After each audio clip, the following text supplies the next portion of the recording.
Guys, আমি এখন এসেছি হচ্ছে দাদা বৌদিতে। আর এখানে বিরিয়ানি সবাই জানো খুব famous, but I am vegetarian, so veg biryani try করবো, তার রিভিউ দেবো। ননভেজ বিরিয়ানি তো সবাই খেয়েছো নিশ্চয়ই, যারা ননভেজ আর ভেজ ট্রাই করোনি, তো আজকে আমি ভেজ বিরিয়ানি রিভিউ দেবো। ওকে,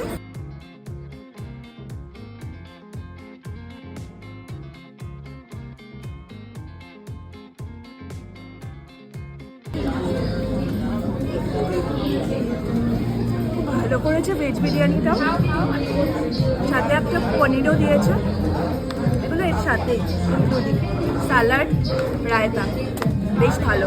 তোমরাও ননভেজ যারা খাও না, ভেজ এখানে এসে ট্রাই করতে পারো।